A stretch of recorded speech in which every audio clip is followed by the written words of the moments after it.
Picture this. A ballroom in the last golden hour before winter, the candles doubled in every tall window, the floor a slow river of silk and turning couples, and a man standing frozen at the top of the great staircase with the cold of 5 years still clinging to his travelling coat. He has come home.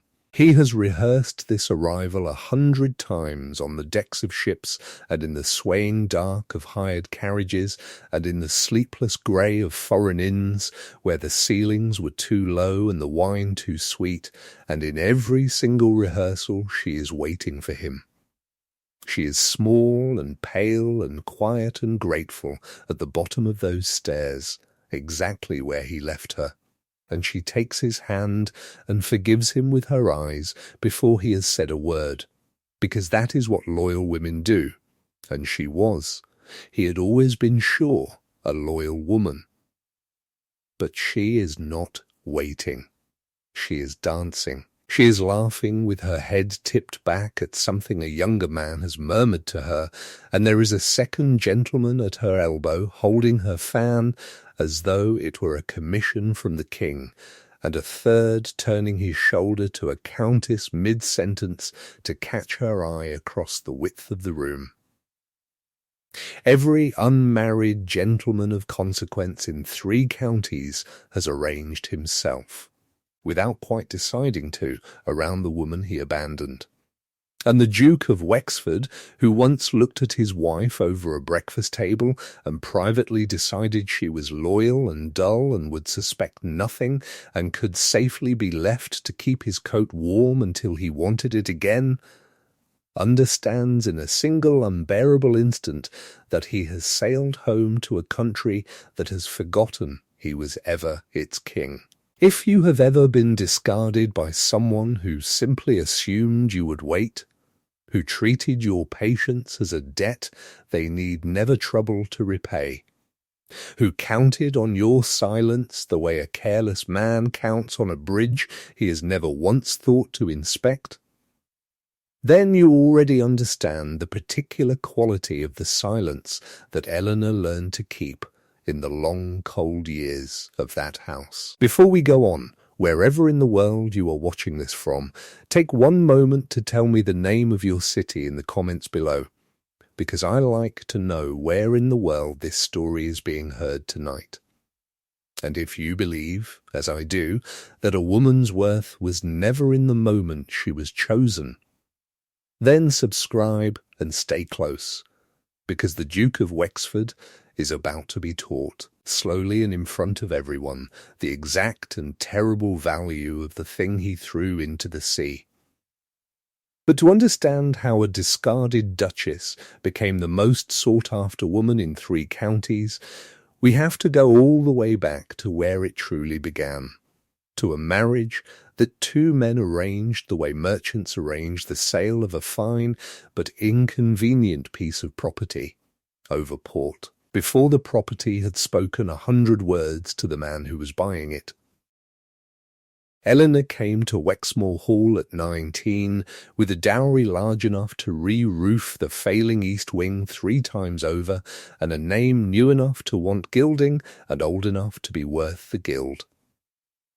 Her father was a banker, a careful, upright man who had made his fortune honestly in an age that despised him for making it at all, and who wanted for his only daughter the single thing his money could not buy directly, which was a coronet on her brow and a door into rooms that had been closed to him all his life.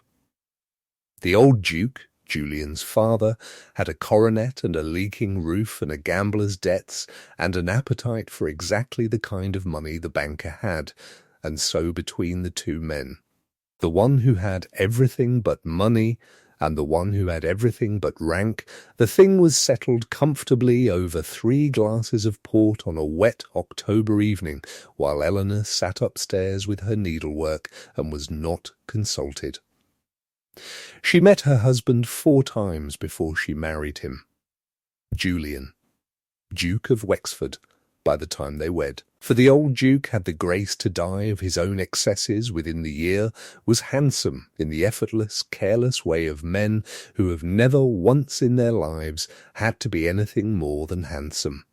He was charming at a dinner and forgot you by the sweet course. He was polite at breakfast and absent by supper. He rode magnificently and read almost nothing, and believed, with the serene, untroubled certainty of his whole class, that an estate simply ran itself, that money appeared in a strong box because money had always appeared in a strong box, that tenants and harvests and drainage and rents were the grubby concern of stewards, and that a wife was an ornament a man acquired and then, the acquisition made, need never look directly at again. Eleanor learned the exact shape of him within a season. She learned that he did not want her opinion on the tenancies, though within a year she understood them better than the steward who drew his wage from them. She learned that when she spoke of the accounts, a boredom came down over his handsome face like a shutter, and that boredom in a husband is a specific and permanent kind of cold, one that seeps under every door in a great house until the whole of it is cold, and a young wife learns to walk through her own home wearing a shawl in June. So she stopped offering her opinion. She did not, however, stop noticing, and a woman who has been taught that no one wishes to hear her has a very great deal of quiet in which to become observant. And observation, kept long enough and written down, becomes something far more dangerous than opinion. In the long empty mornings while Julian hunted and the house breathed its cold breath around her, Eleanor read. She read the estate ledgers that the steward, a smooth-figured man named Crane, left carelessly on the library table because it never once occurred to him that the Duchess could read a column of accounts, let alone judge one. She taught herself the whole grammar of Wexmoor, the rents that came in late and the reasons they came in late, the leases drawn to the estate's disadvantage by lawyers the old Duke had never bothered to check, the northern fields drowning under standing water for want of a drainage that would pay for itself in 3 seasons. The wool that went out of the estate raw and cheap to the merchants of the town when it could have been spun and woven not 4 miles off at the idle mill of Thornbury for 3. And 4 times its price. And she kept her own book. It was a small book, bound in plain calf, and she wrote in it in a hand so fine and so neat that a man glancing over her shoulder might have mistaken the columns for embroidery, and she wrote in it everything she saw, the true figures beneath the false, the dates, the discrepancies, the small round numbers of Mr. Crane that were always just a little too round, to be honest. She did not know in those first years that she was arming herself. She thought she was only keeping her mind from freezing in that cold house. But a woman ignored is a woman left alone with the truth. And the truth, patiently gathered, is the one weapon no title can take from her. The mistress arrived in the 4th year the way weather arrives, first as a change in the air and then, before anyone had decided to let it in, all at once and everywhere. Her name was Sabine Lyle, and she was the widow of a colonel who had left her a great deal of reputation and almost no money, and she had come into the county to repair the second lack with the first. And she wanted a duke precisely the way a certain kind of person wants a fine view from a window, for the having of it, for the being seen to have it, for what it says to the neighbours, and not at all for itself. Eleanor understood the affair was real not from any confession, for Julian would no more have confessed to her than he would have discussed the drainage, but from an object, because objects, in the end, are how betrayal is always made visible. It was a scent, a bottle of French perfume, expensive and unmistakable, and its smell came home on the shoulder of Julian's coat one evening in March. And it was not a scent that Eleanor owned or had ever owned. And she stood very still in the dark hall with her husband's coat over her arm, and breathed it in, and understood the whole of her situation in one long breath. She said nothing. She noted the date in the plain calf book. And within the month there were other notes to keep the first one company. A jeweller's account, quietly settled from the estate for a sapphire pendant that never once touched Eleanor's throat. A carriage of the Duke's own, sent twice weekly to an address in the town which Eleanor, through a footman whose sick mother she had quietly seen to a doctor, learned without asking too loudly belonged to the widow Lyle. And then, worst of all, money. Money began to move through Mr. Crane's ledgers in ways that Eleanor, who could now read those ledgers better than the man who kept them, could not always follow. Small sums first, routed through accounts with names that answered to no tenant and no tradesman she knew. And then larger sums. Signed off by Crane, authorized, it was always made to appear, by the Duke, who signed whatever was set before him after dinner, because reading it would have been tiresome. Eleanor watched a man she had been sold to for his coronet drain the estate that fed 400 living souls to gild the vanity of a woman who called him. In a letter Eleanor was one day to read in the housekeeper's careful copy, a comfortable and convenient arrangement. This was no longer merely a cold marriage and a wounded heart. This, Eleanor wrote in her book on the night she understood it fully, is theft. And the law of that age, had she gone to it weeping, would have patted her hand and told her that a man may spend his own money as he likes, and that her father's dowry had become her husband's the moment the vows were spoken, and that a duchess who could not keep her duke had best keep her dignity instead. So Eleanor kept her dignity. And beneath the dignity, in the plain calf book, she kept the count. The end of the marriage, when it came without so much as the courtesy of a scene. Julian did not rage, and did not confess, and did not, God forbid, explain. He simply announced, over a breakfast at which he contrived never once to meet her eyes, that he intended to travel.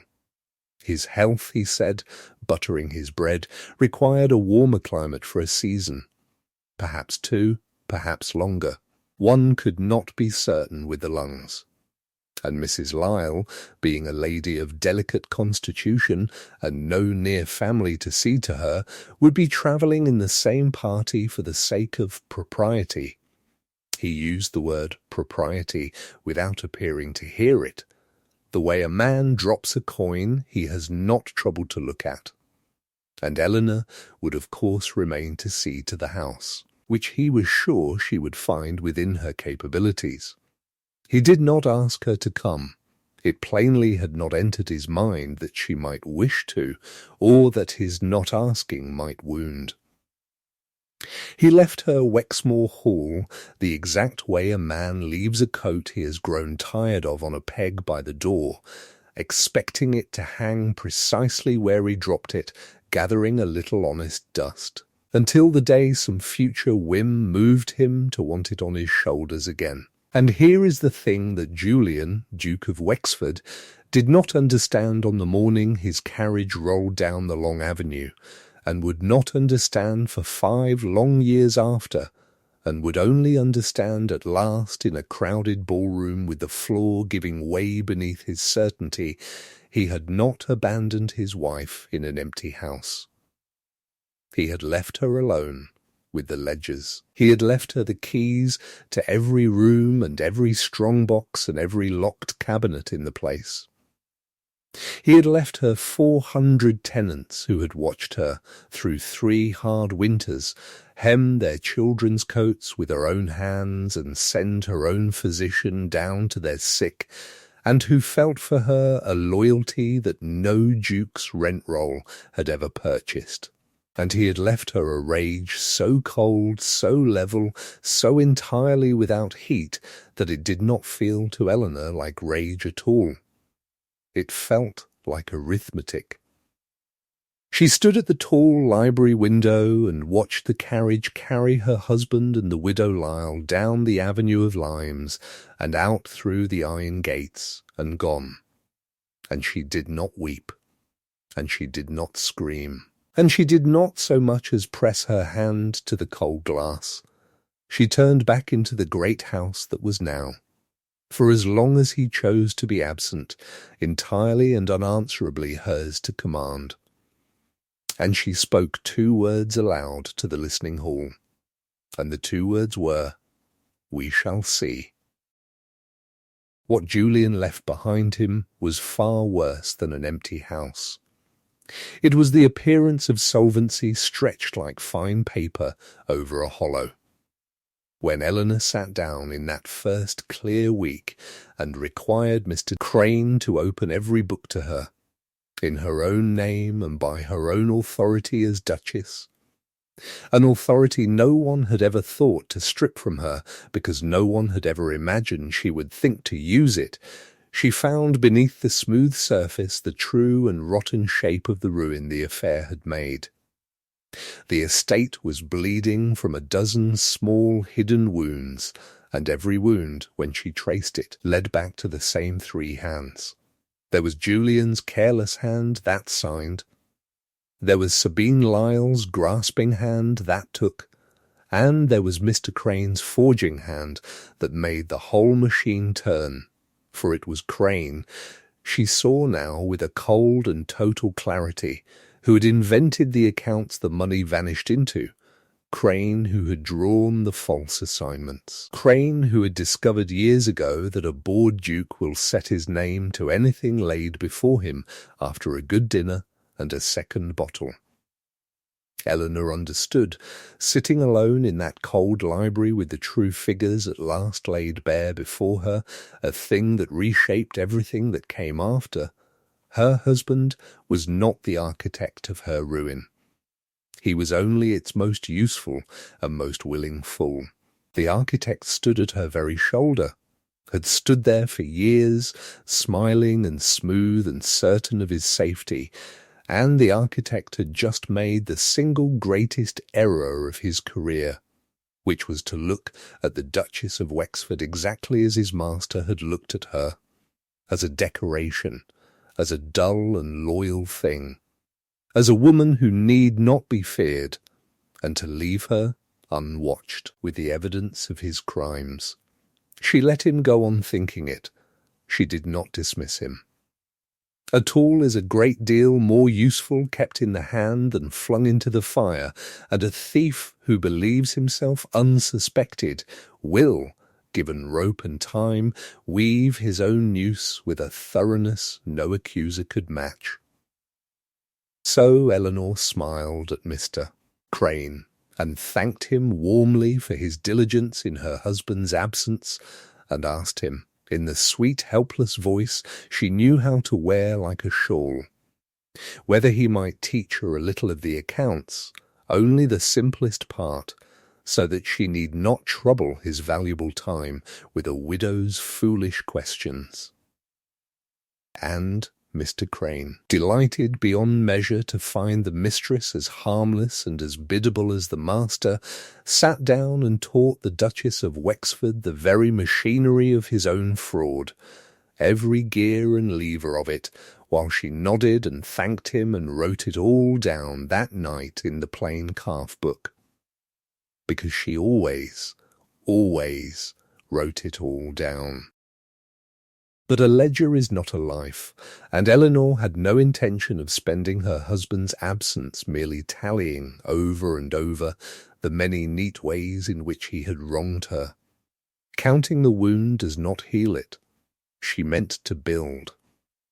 And the first person she recruited into that building was not a lord or a lawyer or a lady, but a plain, mud-booted, blunt-spoken land agent named Adrian Vale, who answered the advertisement she placed for a man to survey and drain the drowned fields at the estate's northern edge. He came to that first interview plainly expecting a duchess who would nod gravely at things she did not understand and sign the papers she was told to sign and pay the bill, and he found instead a woman who had drawn her own careful maps of the standing water, who knew the fall of the land and the cost of the drainage tile to the yard and the daily wage of the men who would lay it, and who argued with him hard and well, and to his face, about the correct pitch of a single culvert until he threw up both his hands and laughed out loud, a real startled laugh, and said he had not enjoyed losing an argument half so much in 10 years of losing them too. Fools. That was the beginning. Adrian Vale treated Eleanor from that first muddy afternoon at the edge of the drowned fields as a colleague and an equal. He did not bow too low, he did not soften his voice or round off his disagreements to spare her feelings. He told her plainly when she was wrong, which was seldom, and admitted plainly when she was right, which he owned was often. And Eleanor discovered, with something close to physical shock, that she had been slowly starving for years. Starving for the simple, ordinary nourishment of being taken seriously by another human being. She would not let herself call it more than a working partnership. There was far too much to do to indulge in calling it anything. Between them, that first long year they drained the northern fields that had grown nothing but rushes and frogs for a generation, and the next spring those fields grew barley, good barley, thick and gold, and the barley became money, real, honest, earned money, the first honest money Wexmoor had made in a decade, and Eleanor took every shilling of that money and did not spend a farthing of it on herself. She spent it on the mill. Thornbury Mill had stood dark and idle since Julian's grandfather's day, a great grey stone barn of a building squatting beside a river that had once turned its wheel to some purpose and now only muttered past it in the dark wasted. Eleanor had understood since her very first year at Wexmoor that the wool the estate sold raw and cheap to the middlemen of the town could be spun and woven on that neglected river for 3 and 4 times its price, and that the doing of it would put steady wages into the 40 cottages of Thornbury village that had known nothing for 2 generations but the slow grey bleed of hard times and hard winters. She had said as much to Julian once, early, when she still offered her opinions and still believed he might one day want one. And he had given her the board-shutter smile and told her that manufacture was not the business of dukes, as though the feeding of the people on his own land was somehow beneath the dignity of the man who starved them. Very well, Eleanor had thought, and never forgotten it. It should be the business of this Duchess. She borrowed against the barley and against the one part of her own dowry that Crane's fraud had not yet managed to reach. Because it was locked in a marriage settlement even he had not yet found the key to. And she restored the great mill wheel. And she bought the spinning frames and the looms, and she wrote to the north, and hired a foreman named Josiah Meek, who had learned his hard trade in the roaring mills of the manufacturing towns, and had a wife and 5 children and no work, and she gave him work. And by the end of the 2nd year, Thornbury hummed. The low, steady sound of it carried right across the valley on a still morning, a sound of industry and of wages and of hope that had not been heard in that place within living memory, and every soul who heard it knew who had raised it out of the ruin, and every soul knew, too, that it was not the Duke. Eleanor walked the mill floor herself in a plain grey woolen gown, learning the name of every spinner and every weaver and every small child who carried bobbins, treating each of them exactly as Adrian Vale had treated her at the edge of the drowned field, as a person whose work was worth the full attention of a duchess, and every one of them became, without her ever once asking it or intending it, a person who would one day, when it mattered more than any of them could yet know, stand up and speak for her. The rebuilding was not, whatever the county came later to believe, a smooth or an easy road, and there was a winter in the 3rd year when Eleanor came very near to losing all of it. The river rose in a black February thaw, and the swollen water reached the mill wheel and tore 2 of its great paddles clean away, and in the same fortnight a rumour went about the town, seeded, she was later sure, by Crane, that the Duchess's mill was failing and her wages would not be paid, and for 3 cold days the spinners did not come to the frames. Another woman might have wept or written to her absent husband for aid he would never have troubled to send, or let the whole brave thing sink back into the muttering river. Eleanor did none of these.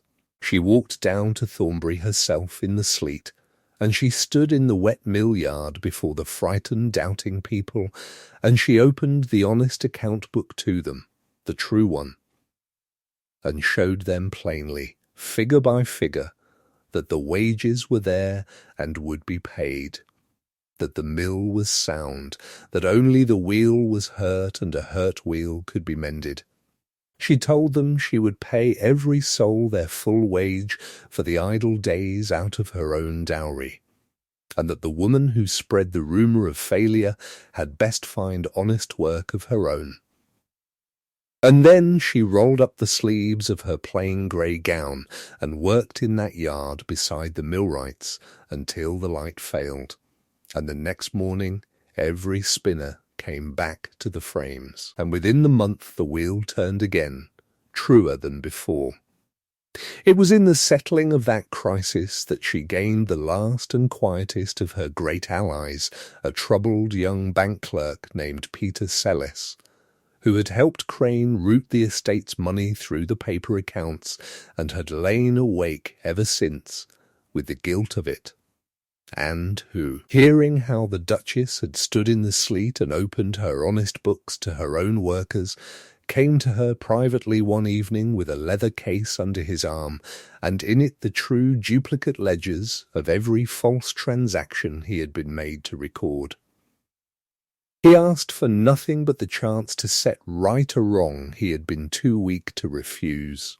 Eleanor took the case, and thanked him, and kept him safe, and added his true ledgers to the plain calf book in the locked cabinet, and the wall grew 1 course higher.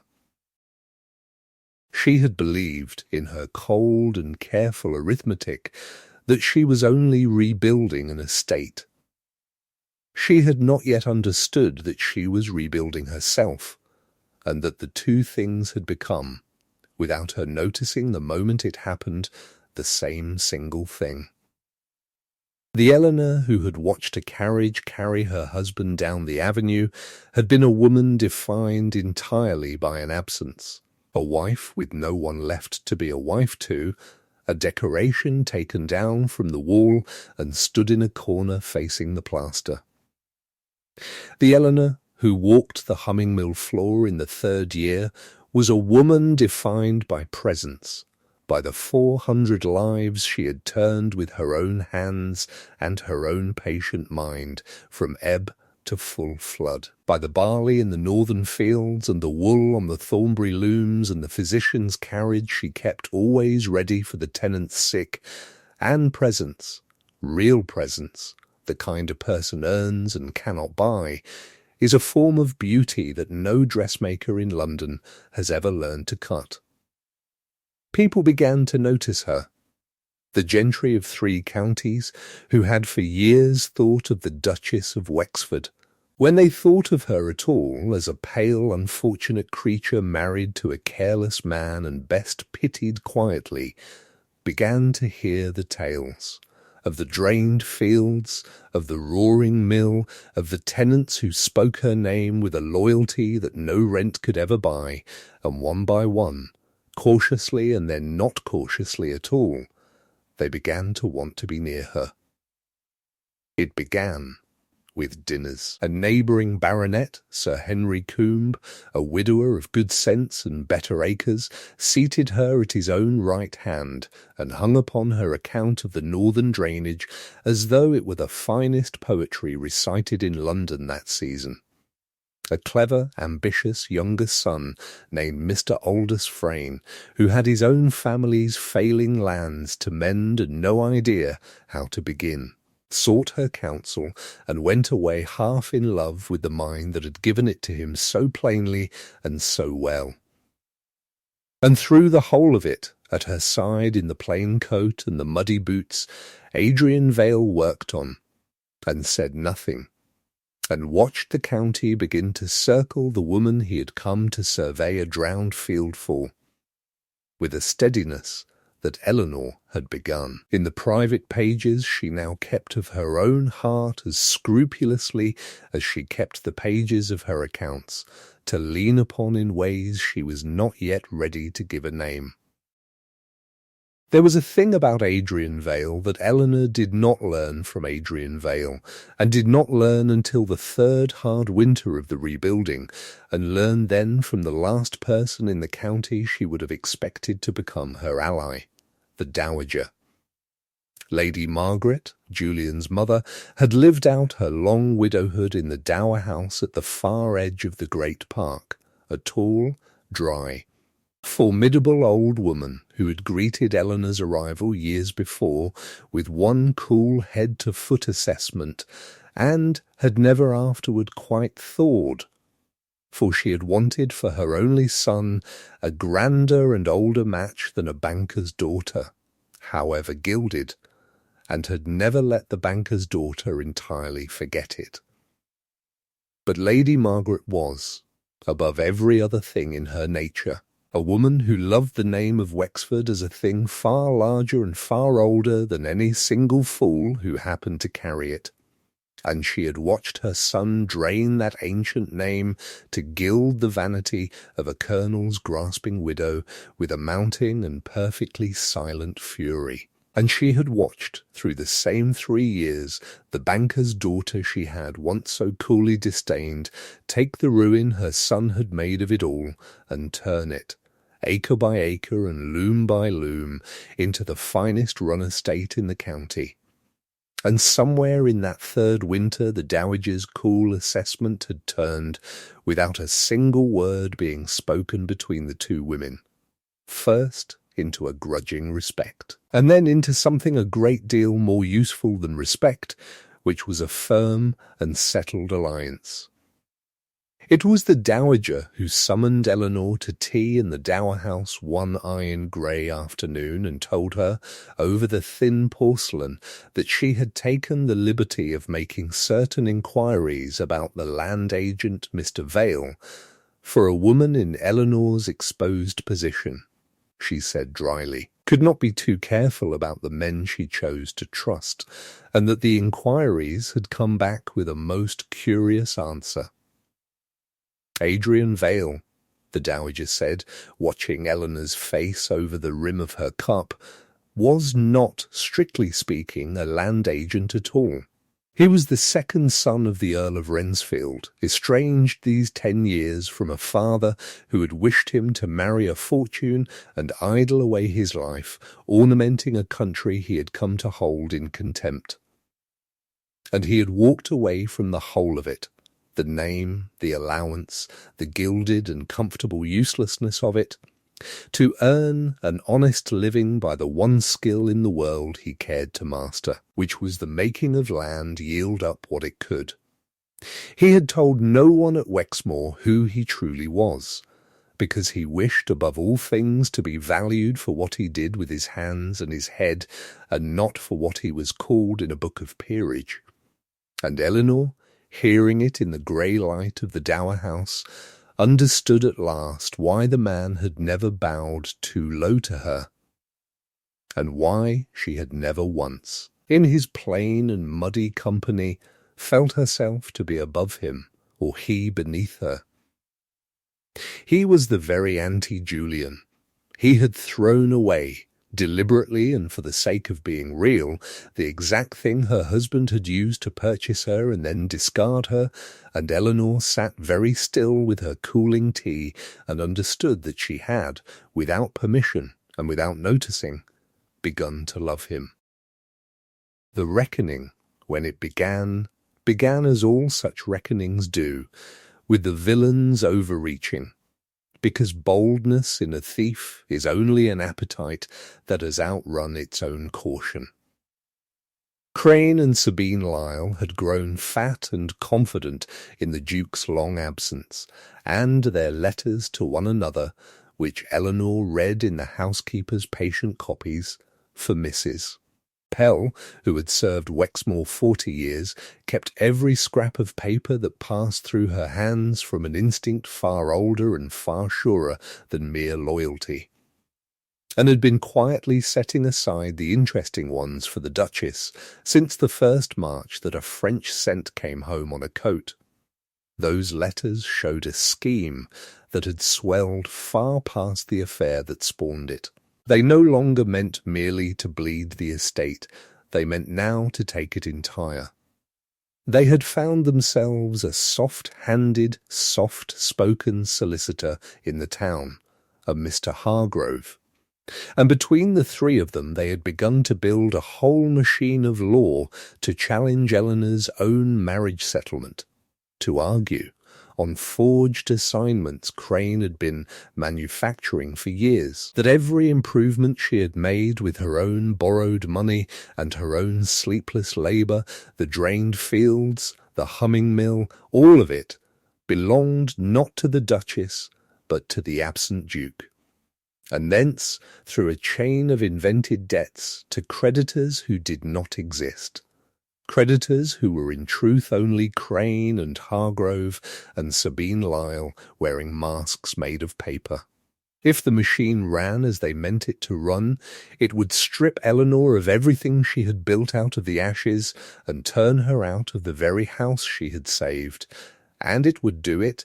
This was the part that made Eleanor go still and cold and quiet when at last she understood it, in her husband's own name, and prove itself with her husband's own careless signatures, gathered over years of dinners, scrawled on whatever was set before him, the negligence of a fool weaponized at last against the wife that fool discarded.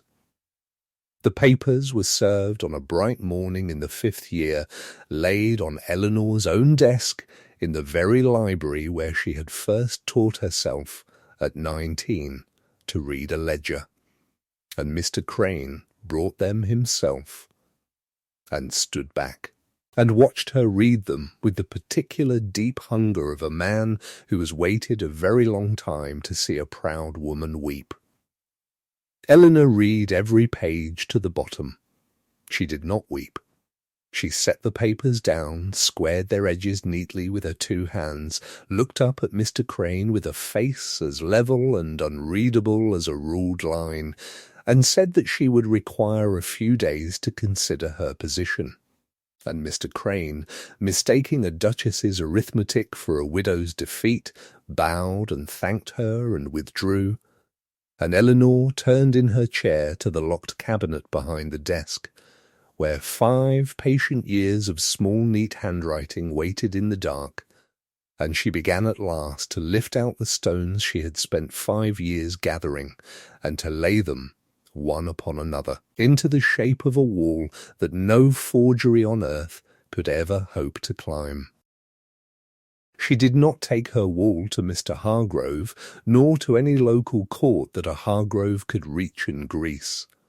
She took it instead to the greatest stage the county possessed, and she took it there on the night she had learned, before he himself knew she knew, that her husband was coming home.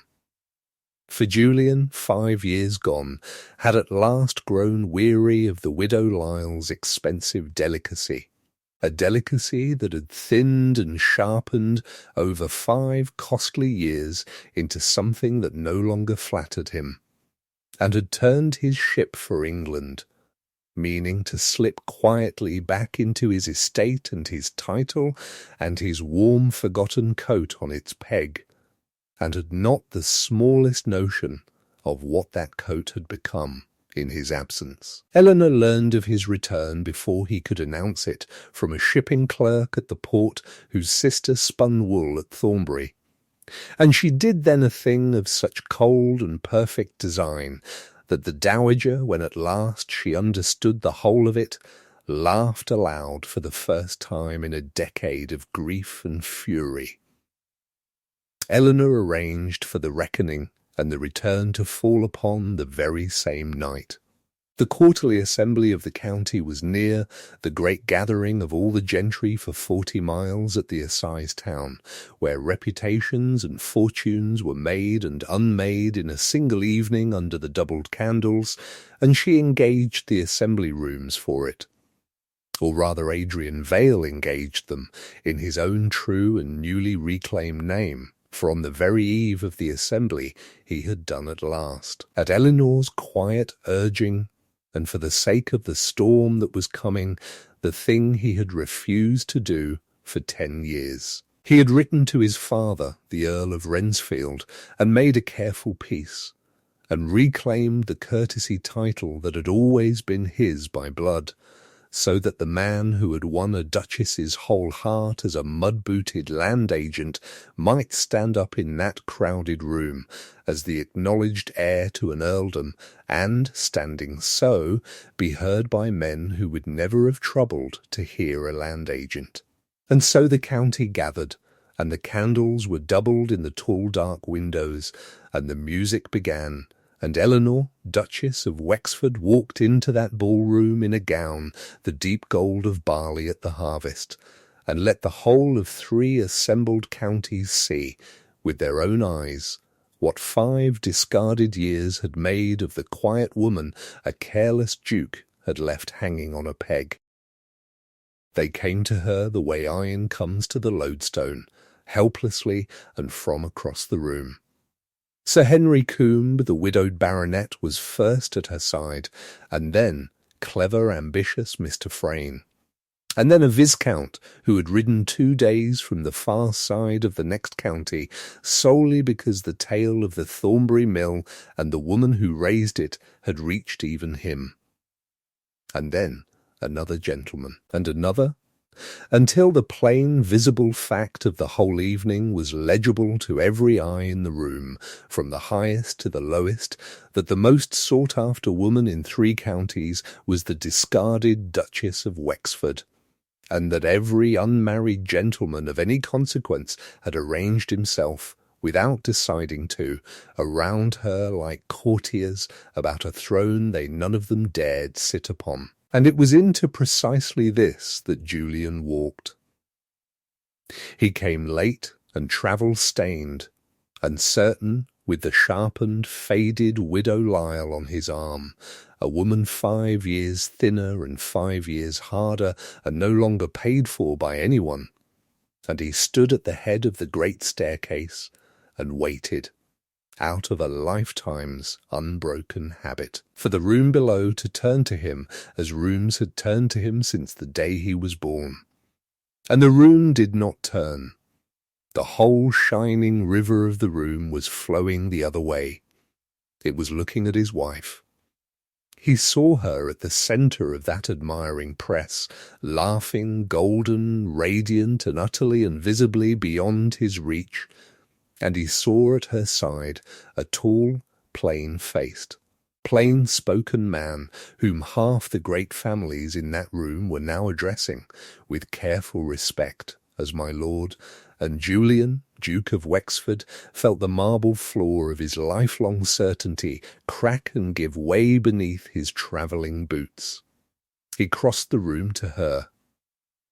Of course he crossed the room to her. There was nothing else in the whole of his emptied life left to cross it toward. And Eleanor, who had waited 5 long years for this exact moment and had promised herself, on her honour, that she would not stoop to gloat over it, found when it came that she did not need to. The facts gloated for her.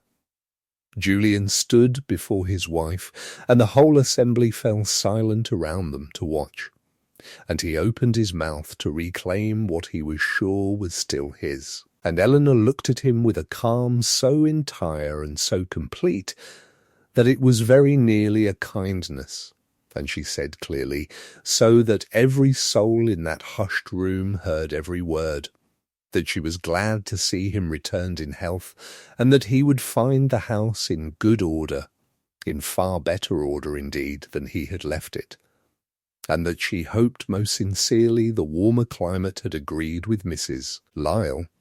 And then, before he could shape a single syllable of answer, she turned back to her guests, and the turning of the Duchess's back was the most eloquent and most final sentence spoken in that ballroom on any night of that whole long season.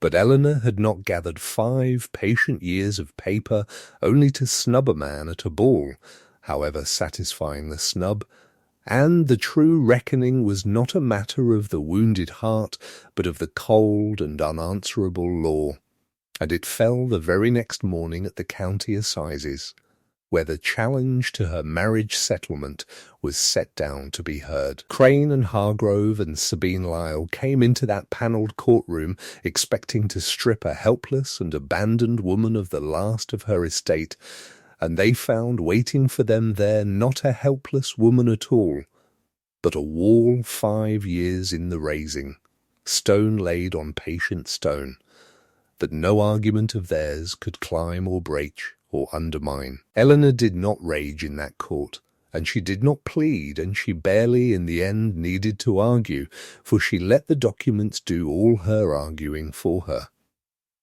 Item by item, in the small neat hand of her plain calf-book, cross-referenced against the housekeeper's 40 years of retained letters, and against the true duplicate ledgers a troubled bank clerk had kept in secret, and against the honest open accounts of the Thornbury Mill, she laid the entire architecture of the fraud out before the court in the daylight, and there was no crack in it. Here, she showed them, were the invented creditors, and here were the forged assignments in Crane's own disguised hand, and here was the money traced from the estate's strongbox through Crane's paper masks into the pockets of the 3 who wore them.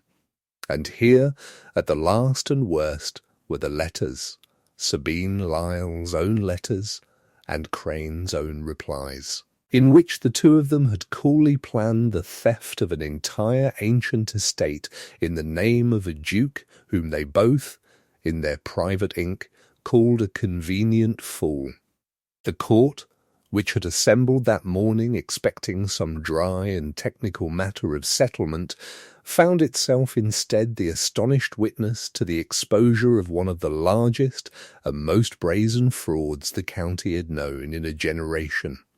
And the very same 40 great families who had once watched Eleanor across a dinner table as a pale and pitiable unfortunate now watched her stand and lay her stones one upon another, and saw her at last for what 5 years had truly made her, a woman who had been robbed to the bone, and had answered the robbery not with a single tear, but with the cold, complete, and merciless patience of a true accounting. Adrian Vale, now openly the heir to Rensfield, stood witness to the honest books of the mill.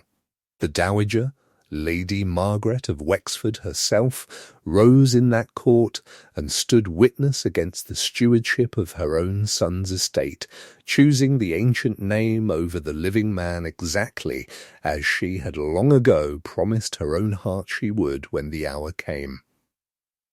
And the Duke of Wexford sat in the public benches of that courtroom and heard read aloud, in a clerk's flat and pitiless voice, the true and final measure of everything that had been done in his name and proven with his own idol signature, and understood, far too late, that he had not merely been an unfaithful husband. He had been a mark. He had been the door through which the thieves walked into his own house, and his unfaithfulness had been the key they turned in the lock. Justice fell that day at the assizes in the exact and measured degrees that the differing weights of guilt deserved, for that was always the shape of Eleanor's justice, not a blind and equal ruin dealt out to all, but a careful and graduated reckoning, each to the true measure of what each had done. Mr. Crane and Mr. Hargrove, the paper villains, the forgers, the actual architects of the theft, were prosecuted to the very last full weight of the law, their fraud proven in every particular beyond any lawyer's power to muddy, and they were stripped of every stolen shilling and every honest one besides, and transported beyond the sea to a distant colony where their soft and clever hands would at last be taught hard labour. And no one in 3 counties spoke either name again, except as a caution told to children learning their sums. Sabine Lyle, who had wanted a duke only for the having and the being seen to have him, discovered with the swiftness of her kind that a ruined, disgraced, and penniless duke was worth to her precisely and mathematically nothing, and she was cut off from the estate's money in the very hour the court froze it, and she quit the county within the week for the wide hunting grounds of Bath, meaning to secure a wealthier and less encumbered prospect there, and the tale that came back in time was that her reputation had travelled the road to Bath a full day ahead of her carriage, and that she ended her years a friendless woman in cheap and narrowing lodgings, exiled at the last by the very transactional arithmetic she had lived her whole life by, having wanted everyone for the having, and in the having kept no living soul at all. And the Duke of Wexford, the court could not and did not transport him, for a man may be a fool without being, in the strict eye of the law, a felon, and folly is the one crime no court on earth can reach. His punishment was subtler than transportation, and in the long run a great deal heavier to carry. He was left with his hollow title and his humbled and whispered about name, and the full permanent waking knowledge of the exact value of the thing he had thrown into the sea. The estate that fed him and clothed him was hers now in law as fully as it had always been hers in labour, the settlement affirmed by the court, every improvement ruled her sole and separate property, and he was left a duke of an empty coronet, dependent for his very bread upon the quiet charity of the wife he had discarded, living out his days in a county that told over its own dinners now. The tale of the Duchess who rebuilt Wexmoor and the Duke who lost her, and told it always, and pointedly, in that order. He came to her once more, at the very end of it, in the library where the whole account had at last been settled. He was quieter than she had ever known him in all their years, the careless handsomeness worn thin and down at last to something almost for the first time human. And he did not try to reclaim her, for even Julian had by then learned that much of the truth. He said, plainly and without the shutter smile, that he had been a fool. He said that he had looked at her across a breakfast table 20 years before and privately judged her loyal and dull, and had never once in all those years troubled to look again at what she truly was, and that the single greatest error of his whole idle life had been to imagine that a woman who waited was a woman who could not, when the waiting ended, act. It was the honest speech of a man indicting himself before the only witness on earth whose verdict could matter to him, and Eleanor heard it out, all of it, to the very end. And when at the last he asked her, lo, whether there might be any road at all back to what they had been, she answered him without cruelty and without softness, in the way she answered all things now, laying the plain words down between them like the last stones of the wall. Forgiveness, she told him, is not the same as return.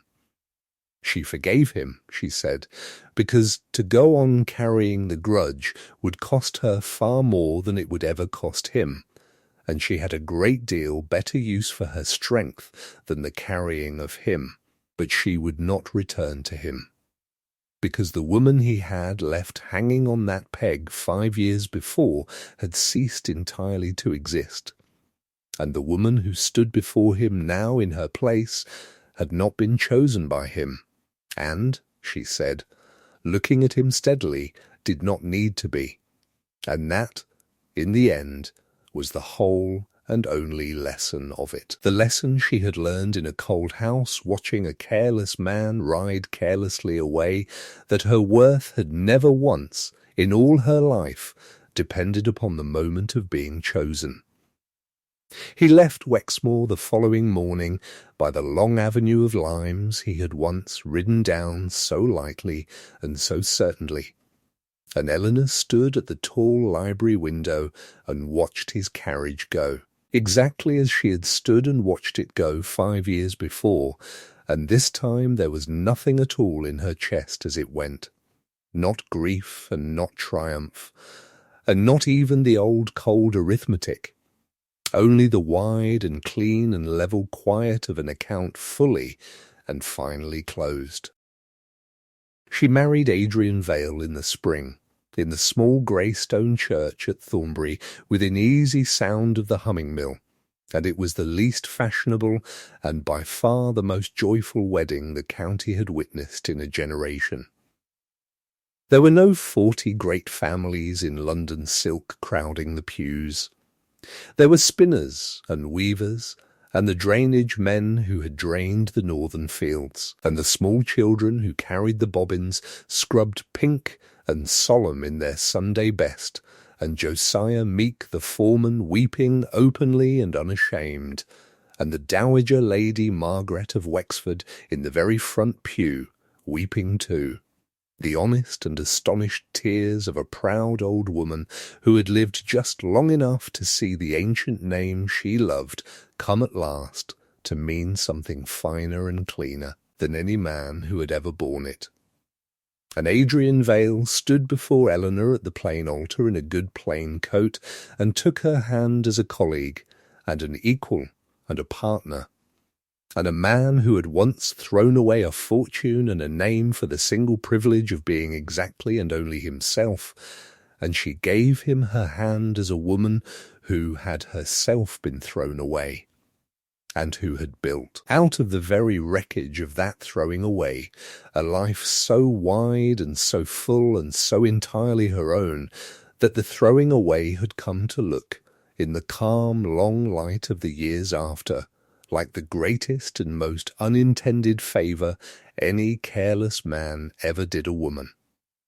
They ran the estate and the mill together for 40 years, and made both of them flourish beyond anything the county had seen. And they raised their children upon a single unbending lesson.